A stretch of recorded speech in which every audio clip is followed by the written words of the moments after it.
तो मेरे भाई बोरुटो के टाइम स्किप के बाद बोरुटो हमको काफ़ी कोल्ड दिखाई दे रहा है। उसके आंखों को देख के हमको समझ में आ रहा है कि ये बंदा कितना मैच्योर हुआ है पिछले के 3 सालों में। मुझको पता नहीं है कि ये 3 सालों के बीच में क्या कर रहा था, वो कौन सा ट्रेनिंग कर रहा था, वो क्या हुआ है इस बंदे के साथ, वो मुझे पता नहीं है और किसी को पता नहीं है। पर डेफिनेटली हमको इतना पता है कि ये बंदा कई सारी चीज़ों से गुजरा है इस तरीके से कोल्ड बनने के लिए। अभी हम लोगों ने ज़्यादा कुछ देखा नहीं है उससे, पर जो कुछ भी हमको फेशियल एक्सप्रेशन दिखाई दे रहा है, जिस तरीके का इंटेंसिटी दिखाई दे रहा है, उससे काफी ऑब्वियस हो जाता है कि ये बंदा डेफिनेटली मैच्योर हुआ है। अब बोरुटो के जो एंट्री था कोना विलेज में, वो सबसे मेरे लिए इंटरेस्टिंग चीज था। ऑब्वियसली वो बहुत ज्यादा कूल था क्योंकि बोरुटो एंट्री मारता है कोड के फेस के ऊपर पैर रखे। पर ये एंट्रेंस मेरे भाई आउट ऑफ नोवेयर था। कोड को भी पता नहीं था कि बोरुटो कहाँ से आया, और ऐसा नहीं है कि उसने यहाँ पर स्पेस टाइम निंजुत्सु यूज किया है क्योंकि हमको वहां पर स्पाइरल दिखाई ही नहीं दे रहा था। अब हाँ, ऐसा हो सकता है कि ये advance version of space time ninjutsu है, किसको पता, वो मुझे पता नहीं है। बट डेफिनेटली मुझे लगता है कि बोरुटो ने कुछ ना कुछ तो यहाँ पर jutsu यूज किया है जिसकी वजह से वो अचानक से आउट ऑफ नोवेयर प्रकट हो पाया है। ये जो सडन अपीयरेंस है बोरुटो का, वो डेफिनेटली रिजेंबल करता है फ्लाइंग रेजिन jutsu का। अगर बोरुटो ने ये jutsu सीखा है तो डेफिनेटली उसको प्रॉप्स यार, और वो बहुत ज्यादा बैठेगा भी उसके कैरेक्टर में। या ये भी हो सकता है कि 3 साल के टाइम स्किप के दौरान कोड ने अटैक किया हो सासुके और बोरुटो को, और इसी टाइम पे बोरुटो ने मार्क दिया हो कोड को, जिसके जरिए से अभी वो प्रकट हो पाया है यहाँ पर अचानक से। हो सकता है मेरे भाई, फार फेच्ड है पर हो सकता है। ये चैप्टर में जिस तरीके से कोड के एंट्रेंस के ठीक बाद बोरुटो का एंट्रेंस होता है, वो देख के मेरे दिमाग में ये ख्याल आया कि मे बोरुटो ने यूज किया है कोड को एंट्री मारने के लिए या इवेट करने के लिए कोनोहा विलेज को। हमको पता है कि कोड ढूंढ रहा था बोरुटो को 2 साल से, तो मे भी बोरुटो ने एंटिसिपेट किया था कि कोड इवेंचुअली फेड अप हो के वो इवेट करेगा कोनोहा विलेज को ताकि वो उसके पास पहुंच पाए। तो यही अपॉर्चुनिटी उठा के मे भी बोरुटो ने इसके ऊपर कैपिटलाइज किया है, हो सकता है मेरे भाई। अब बोरुटो का कोनोहा विलेज में होना ऑब्वियस क्वेश्चन रेज करता है कि बोरुटो यहाँ पर करने क्या आया है। क्या वो ऑमनीपोटेंस की एबिलिटी को रिवर्स करने के लिए आया है, या उसका ऑब्जेक्टिव शॉर्ट टर्म है, यहाँ पर वो कुछ करके कोनोहा विलेज में वो कुछ करके वो निकलने वाला है। अगर उसका ऑब्जेक्टिव ऑमनीपोटेंस की एबिलिटी को रिवर्स करने का है तो क्या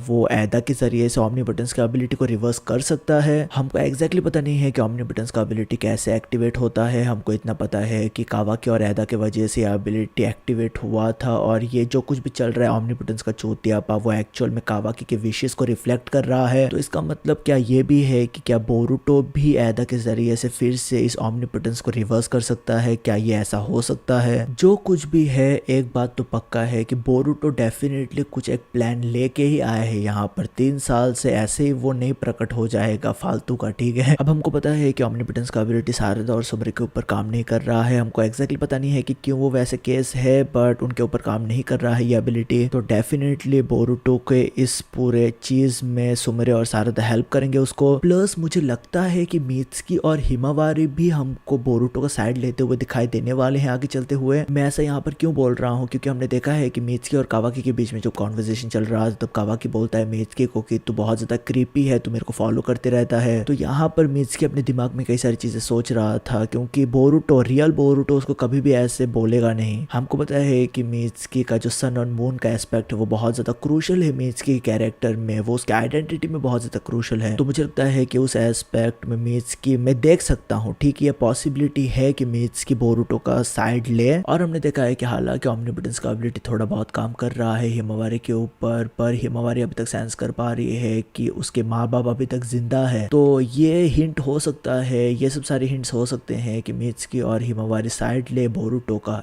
इन सब सारी चीजों में। अब मुझे मेरे लाइव स्ट्रीम के दौरान कई सारे लोग पूछ रहे थे कि हमको सासुके नहीं दिखाई दे रहा है इस चैप्टर में, सासुके का डेथ हो गया क्या। तो मुझे नहीं लगता है कि सासुके का डेथ हुआ है। सासुके आसपास ही कहीं पर होगा, वो बोरुटो को बैकअप देता होगा बहुत डिस्टेंस से, मुझे पता नहीं है। पर इतना मुझे जरूर पता है कि सासुके का डेथ उन लोग मतलब ऑफ स्क्रीन नहीं करेंगे, ठीक है। वैसे हमको मरते हुए सासुके दिखाई देने वाला नहीं है। प्लस नारुतो मरा नहीं है तो सासुके भी नहीं मरेगा। हमने देखा है कि नारुतो और सासुके का कैरेक्टर काइंड ऑफ पैरेलल में चलता है पूरे नारुतो के स्टोरी में। अब अगर मैं थोड़ा बात करूँ कावाकी के बारे में, तो कावाकी एक अच्छा रोल प्ले कर रहा है कोनोहा विलेज में। वो जो चाहता था वही वो कर पा रहा है। वो कोनोहा विलेज को एक तरीके से उसके पर्सपेक्टिव में प्रोटेक्ट कर रहा है। हमको वो नारुतो और हिनाटा को स्टेयर करते हुए या घूरते हुए देखते हुए दिखाई दे रहा था उसके पॉकेट डायमेंशन में। प्लस हम देख पा रहे थे कि उसका जो डोजुत्सु है वो कम्प्लीटली डेवलप हो चुका है इशिके ओत्सुत्सुकी की तरह। हमको उसके आईज में 8 स्पाइक्स दिखाई दे रहा था जिस तरीके से इशिके ओत्सुत्सुकी की आंखों में था। तो डेफिनेटली उसका डोजुत्सु फुल्ली डेवलप हो गया, फुल्ली मैच्योर हो गया है। तो ये भी बंदा डेफिनेटली स्ट्रांग स्ट्रांग हुआ है। और ये सब सारा सिचुएशन बोरुटो के लिए बहुत ज़्यादा डिफिकल्ट होगा कि कैसे वो ये सब सारी चीज़ों को रिवर्स कर पाएगा, कैसे वो कंट्रोल करेगा पूरे सिचुएशन को। तो मेरे भाई मैं ये सब सारी चीज़ें बात करना चाहता है। इस शॉर्ट फॉलो अप वीडियो में मैंने इसका रिव्यू, लाइव रिएक्शन दोनों कर दिया है। मैं एक्साइटेड हूँ बोरुटो के नेक्स्ट फेज के लिए, नेक्स्ट चैप्टर के लिए। मैं उम्मीद करता हूँ कि उन लोग इस पूरे ओमनीपोटेंस के चौथियापा को 7-8 चैप्टर में मैक्स यार खत्म कर दे। ये पूरे